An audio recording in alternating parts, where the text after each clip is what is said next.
asalaamaaleykum mbokk yi maa ngi leen di nuyu ku si nekk si turam ak santam di am mbégte ak kontante si mobilisation bi nga xam ne sama yaay yi sama dëkkandoo yi sama mag yi ak sama papa yi dañ ma ko defal ñëw teralal ma sama gan gi di Abdoulaye Dieye.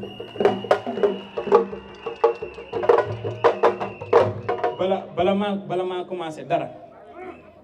damay gërëm sama yaay mu représenté bépp yaay bu fi toog ngi ànd ak sama xarit yi ma dendal.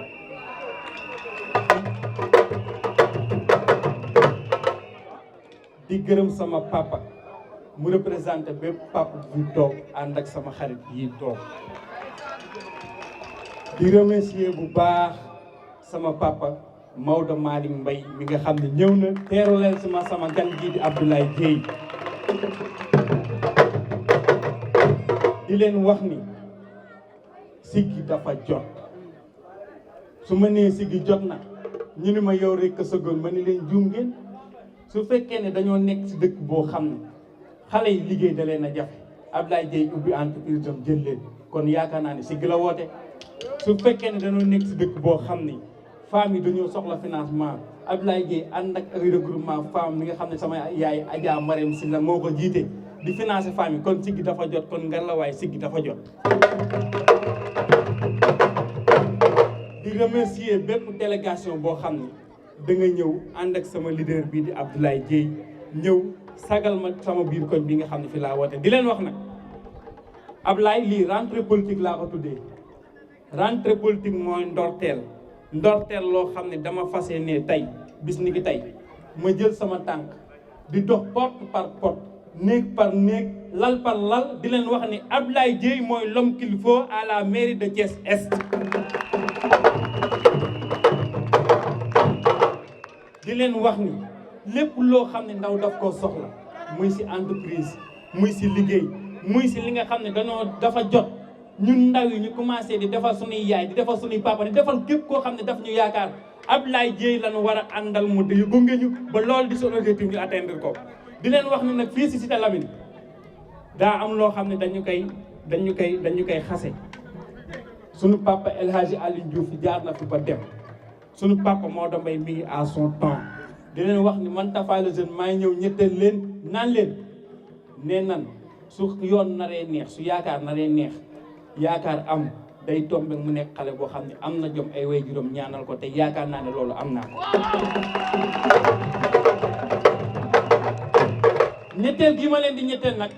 dama koo jël ngir ànd ak ki nga xam ne mooy sama leader di Abdoulaye Dieye ñu jox loxo ki nga xam ne mooy sama papa di El Hadji Malick Mbaye pour Cité Lamy jëm sa kanam te yaakaar naa ni loolu suñ ko defee mooy trio bi nga xam ni suñ ko defee suñu maire bi di Thiès Est njariñ li si nekk. ak yaakaar gi ci nekk ak fii ñu jëm man ak samay morom nañ ci jariñu mën a teral suñuy yaay suñu mën a tey teral suñuy wayjur kon nag kàddu gi duñu guddal di sant ñi nga xam ne ñoom laa fekk ci mouvement Siggi jot na muy responsable jeune bi di Massayer dalal na ma Ablaye di ki nga xam ne mooy responsable des femmes muy suñu yaay Adja Marème waaye nag di gërëm ki nga xam ne mooy sama coordonnateur di Dieye Yacine di ñaan ngeen tàccul ma leen bu baax a baax a baax a baax di leen wax ni lii ma wax nag maa ngi ko ànd ak ki nga xam ne mooy sama yaay Kiné Diagne ak sama yaay Yombe Ndiaye ñu fas yéene ànd ak ndaw yi nga xam ne dama nekk ak ñoom dugg kër par kër porte par porte comme ni ma leen ko waxee su jaree sax ñu toog si lal par lal pour wax leen Abdoulaye Dieye encore une fois mooy l'homme qu'il faut à la mairie de Thiès Est jërë ngeen jëf. asalaamaaleykum mbooloo mi ñu ngi leen di nuyu ku ci nekk ci sa tur ak ci sa sant di beral nuyoo mon jeune frère mon frère un vrai frère lui c'est Abdoulaye Dieye di encourager bu baax aussi sama doom di Moustapha Mbaye ci woote bi mu woote tey ngir tudde ko rentrée politique s'il vous plaît tey nag pour man posé wu ma un acte politique damay poser un acte de famille parce que Tafa suma doom la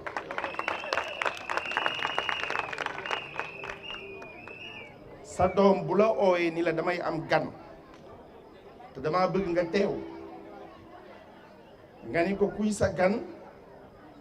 mu ni la Abdoulaye Dieye mu retrouvé wu nekk suma rakk juma naw li tax ma koy wax ndax nit ku mënal sa bopp ba pare yaru rek c'est parce que da ngaa yaru te Ablaye il est foncièrement poli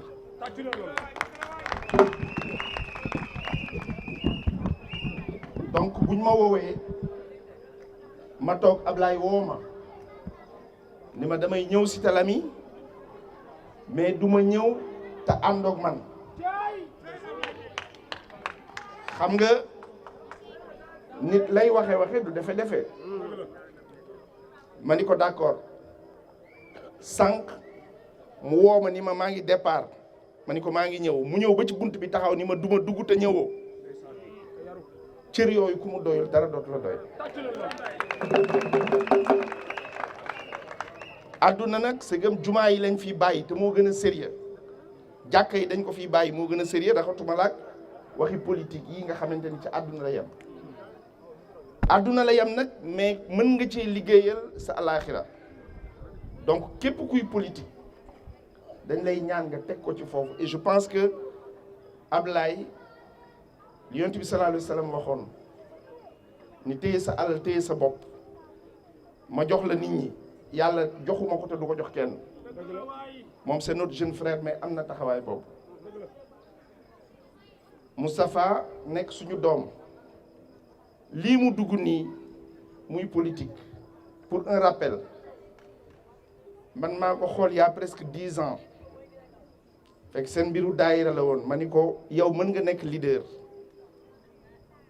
plongel mu plongé am taxawaay bu mu am kon bu ñëwee def lii dañ ko ci encouragé di ko wax ni ko nag dañ koy sas ndax dinaa nuyu papam ji toog di Ousseynou Mbaye man ak moom ñoo ànd ñëw te bu ma ko waxoon bul ñëw du ñëw bu ma ñëwoon tamit ni lii naqari na ma du am mais dañu toll ci moment bi nga xamante ni da ngay am njaboot nga nangul leen seen choix c'est-à-dire option démocratie mënuñu koy woote ci àdduna ñu ñëw ba ci biir kër gi te du fa am lii dara ñaawu ci tant que ñi ngi ko teg rek ci joxante cër ci bañ a wax ju ñaaw man dama ni leen ci politique Macky Sall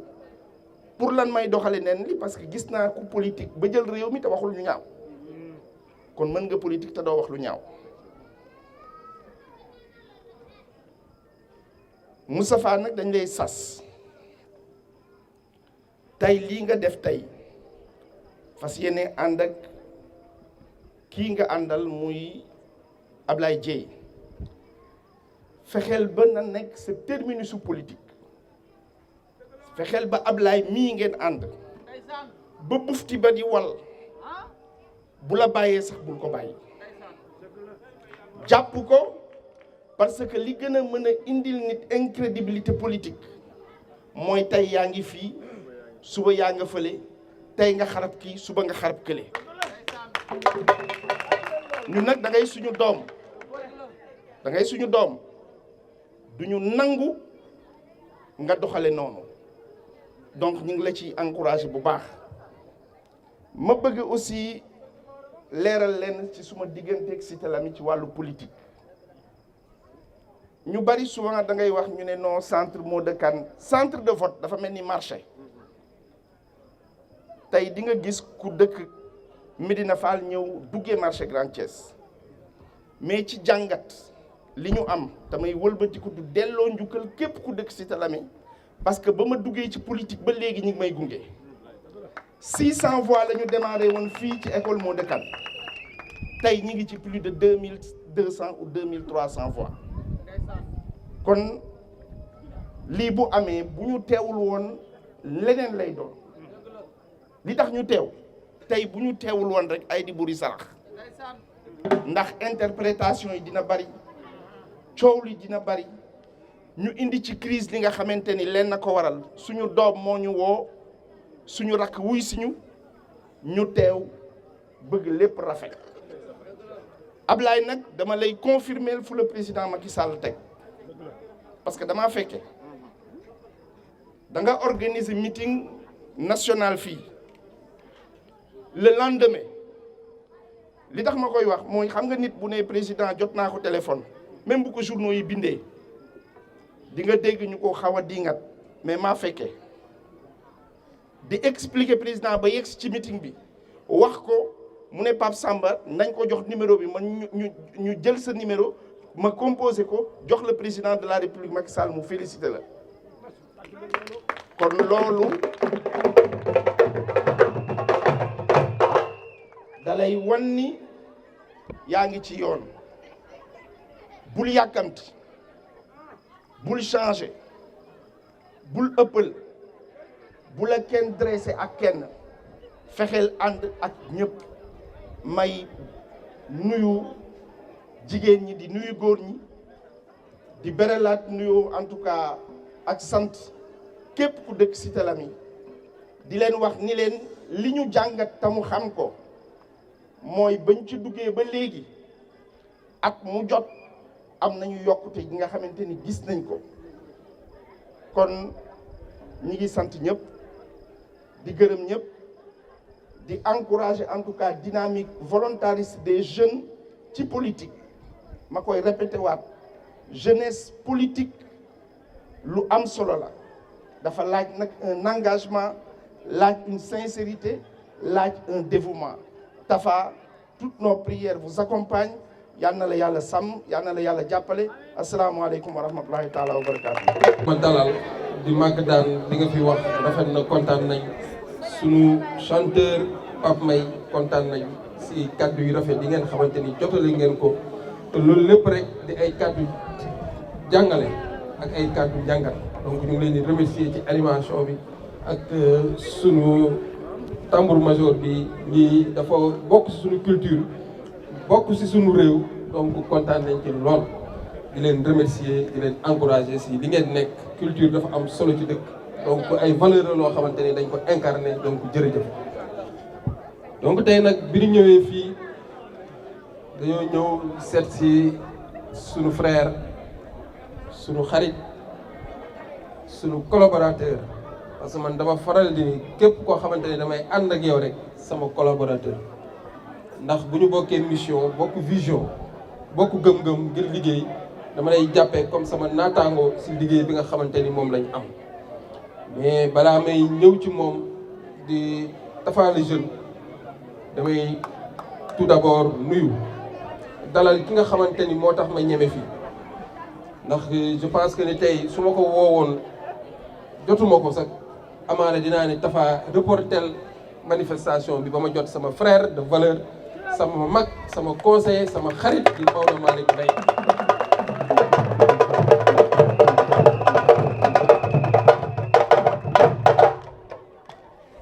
ndax nit da nga koy jàppee jikko man Maodo jikko laa ko jàppee ak gëm-gëm ak philosophie bi nga xamante ni moom lay doxal parce que nit booy ànd ak moom doo ànd ak moom lu dul jikko ak philosophie bi nga xamante ni bokk ngeen ko ngir intérêt Thiès ngir intérêt coalition bi ñu bokk di Benno Bokk Yaakaar donc tey je pense que ni man Ablaye Dieye dama ñëw pour apporter sama valeur ajoutée ndax ñoom fekk naa leen ñu liggéey ba pare mais dañu ñëw rek pour dooleel leen pour yokk li nga xamante ni moom lañ fi jot a liggéey ndax tey bu ñu fekkul woon ñoom bale wu ñu teeree ba pare amaana ñun tey suñu ñëw fii dina jafe donc mon frère Maodo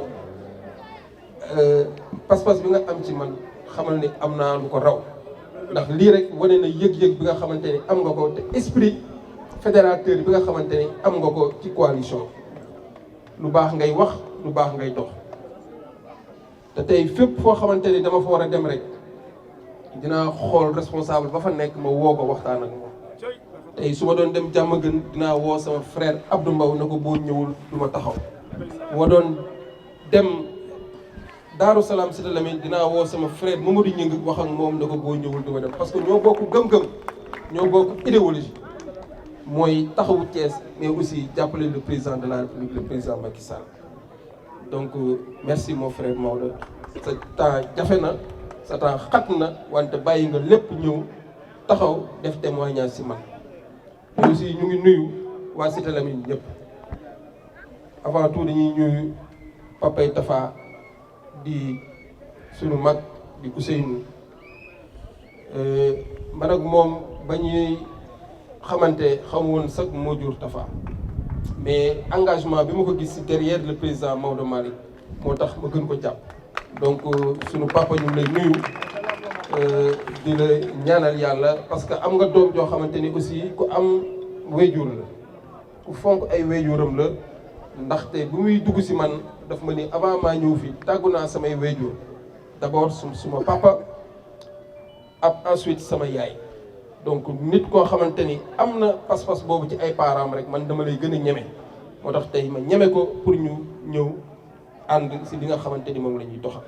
mais aussi am na beneen papaam boo xamante ni ànd na ak moom ba sama bureau di sama frère Ousmane Mbaye kooku aussi di yor engagement bu am solo ci dëkk bi donc je pense que ni loolu lu am solo la donc Ousmane ñu ngi lay nuyu di la remercier ndaxte am na loo xamante ni teg nañ ko pour àndandoo liggéey te àndandoo liggéey du liggéey pour intérêt personnel parce que tey ñi naan ñi bokk ay teen dañoo ñooy laxasoo goj te je pense que tey ambition bi ñu am ngir dëkk bi donc jarul taxaw kii naan fii laa far fële laa far dañu booloo ñu ñëpp ñu àndandoo liggéey ngir créer rupture ngir créer un renouveau politique à Thiès donc loolu rek mooy suñu ambition pour taxaw rompre l'oisiveté des jeunes accompagner les femmes sur leur autonomisation donc je pense que ni tey ku nekk nga créer ce mouvement rek wala nga taxaw ni damay jàppale le président Macky Sall rek ambition mooy développement mooy nu may def ba dëkk bi suqaliku donc Ousmane sa ambition xam naa ko sa gis-gis xam naa ko donc tey war nañoo mën a ànd liggéey pour yokk pour dooleel li nga xamante ni moom lañ fi fekkoon suñuy frère def ko ñu gën a ànd ak ñoom renforcer ko ngir mën a atteindre suñuy objectif donc maa ngi nuyu surtout les femmes ñi nga xamante ni tey ñoo ànd ak sama frère dafa les jeunes si rentrée politique am parce que tey je pense que intégration la rek dafa ñëw ni day intégrer le mouvement Siggi Jot donc intégrer mouvement Siggi Jot la fekkoon na amaana ñun fii amoon na lu ñu fi liggéey si femmes yi nga xamante ni ñoo nekk fii ci Cité Lamine sunu sœur sunu lépp Kiné Diagne je pense que ni dama koy féliciter si liggéey bi nga xamante ni liggéey na ko fii donc di ko remercier bu baax mais aussi sama sœur aussi Yombe Ndiaye liggéey bi nga xamante ne def nañ ko amoon nañ yéene bu yàgg ñëw fi seetsi ko waxtaan ak moom mais tey la ko jàll dogal jaarale ko si suñu frère dafa les jeunes donc yéen femmes yi ñu ngi leen di féliciter si mobilisation bu rafet bi si mobilisation bu mag bi ngeen xamante ni def ngeen ko ngir accueillir ma ndaxte lu jigéen bokkul man bokk ma ndaxte kat jigéen ñi ñooy suñuy doole donc ñu ngi leen di ñaax rek ngeen gën a taxaw gën a liggéey jàppale seen doom ji dafa les jeunes ndax mission bi nga xamante ni teg naa ko ci loxoom muy mission de mobilisation parce que man sama mobilisation dama koy jiital si mobilisation sociale mooy xool askan wi fi ñu nekk dafa wax na ko mu ne day doog a commencé dina def ay proximité def ay porte à porte même buy toog si lal yi sax dina ko def pour wax ak nit ñi sensibiliser leen ngir li ñu bëgg Thiès am ko muy rupture peut-être nag Tafa moom dafa rek xërëm mais ñun nànk-nànk la ñuy dem li ñu gëm rek mooy liggéey ànd ak mouvance bi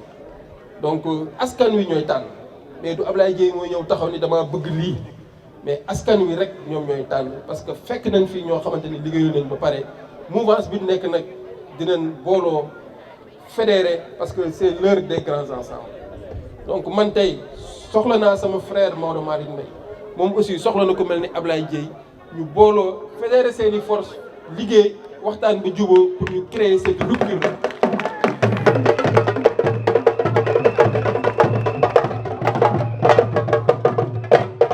te loolu je pense que ni mooy mission bi nga xamante ni moom laay jox Tafa mu liggéey ci loolu dugg si kër yi waxtaan ak ñoom recueillir seen i doléances recueillir seen i jafe-jafe ñu mën a teg benn plan boo xamante ni plan de développement la pour Thiès. parce que tey mënul ma ni rek Ablaye Dieye amul le don d'ubiquité pour satisfaire tout le monde mais tey bu ñu boolee suñuy force parce que liñ naan c'est l'heure des grands ensembles benn nit rek mënul def lépp donc tey Tafa doxal ñu mission boobu mais dans le respect ak gëm-gëm ak pas-pas ak yar ak teggin parce que de loolu laa la xamee ku am yar ku am teggin mais aussi ku am pas-pas ci li muy def bu xësee ba engagé wu rek engagé wu na donc nag Cité Lamy yaatu na sama frère Mor Malick wéet na fi mais xamal ni tey am nga sa frère boo xam ne ñëw na pour renforcer li nga xamante ni moo nekk Cité Lamy pour ñu booloo gérer ko ensemble pour que ñu mën a créer ce renouveau politique là à Thiès pour que Thiès mën a nekk basculer sur le camp de la coalition Benno Bokk Yaakaar donc maa ngi leen di remercier yéen ñëpp ñu féliciter encore Tafa si engagement bi nga xamante ni am na ko tey mooy suñu début pacte alliance boo xamante ni dañ ko fësal tey lañ ko matérialiser parce que bi mu ñëwee daf ma ni kat man dama fay fekk responsable jeune donc damay ñëw topp si gannaaw bi ma ko nee Tafa man sama collaborateur mu ne ma du ma sa collaborateur sa militant la damay ñëw ànd ak yow liggéey ndax vision bi nga am ci Thiès ambition yi nga am ci Thiès dañ ko bokk donc tey damay ñëw liggéey participer ci te damay ñëw nekk sa Baye Fall pour ñu liggéey pour loolu jëm kanam donc je pense que ni tey loolu kuy defar moo koy wax donc bu mu ñëwee dem na seeti képp responsable boo xamante ne bokk na si gi jot na dem seeti la waxtaan ak yow ne kat dama bëgg tey dama ñëw léegi si gi jot na donc te jox leen ma ay orientation jox leen ma cahier de charge boo xamante ni moom laay doxale pour liggéey donc Tafa sa doxalin rafet na sa pas-pas aussi gis nañ ko donc di wax ni rek Thiès dafa xat nit ñi dañuy interpréter d'une manière vague donc duñu xam sax li ñuy wax mais de ñun gis-gis bi ñu am ci Thiès mooy ñi nga xamante ni tey ñoo taxaw ànd ak le président Macky Sall benn idéologie lañ am mooy fédéré mooy travailler dans un cadre unitaire booloo nekk benn Ablaye Dieye nag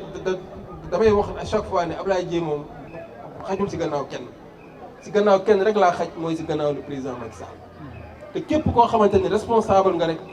président Macky Sall jox la cër rek man it fonk naa la jox naa la cër ndax tey dama ñëw pour dooleel le président Macky Sall indi sama valeur ajoutée pour que Thiès mën a am taxawaay bu am solo si li nga xamante ni moom le président Macky Sall bëgg donc nag di gën a woote waat à l'apaisement surtout la jeunesse surtout les militants ñu mën a woote si jàmm ak si dal te xam ni jàmm ak dal mooy tax fi ñu mën a yegg ñu yegg fa mooy tax ñi nga xamante ne nous sommes en face de ñu bañ ñu ñee c'est bien vrai que nag parti au pouvoir wala coalition au pouvoir du ñàkk loolu parce que seen doole moo bari ambition yi bari ku nekk am ay ambition mais nañ def lépp rek si dal si teggin mais aussi si bu ñu waree toog waxtaan ñëpp toog waxtaan dans le cadre de bien faire donc maa ngi sant ñëpp di gërëm sama waa mouvement li nga xamante ne tey fu ma jógee ñëpp jóg nañ ñëw taxaw ànd ak man si mission bi nga xamante ni moom la ñuy nekk parce que mission bi ñu am rek mooy mission de massification et de mobilisation sociale donc du ñu tay du ñu dellu gannaaw parce que li may wax rek je ne démissionnerai jamais face aux ambitions pour l'intérêt de Thiès donc tey loolooy tax tey fépp foo xamante war nañ mën fa taxaw pour apporter sunu doole apporter sunu partition rek nous le ferons sans condition que pour l'intérêt collectif de Thiès donc maa ngi sant ñëpp di gërëm ñëpp di remercier ñëpp merci beaucoup.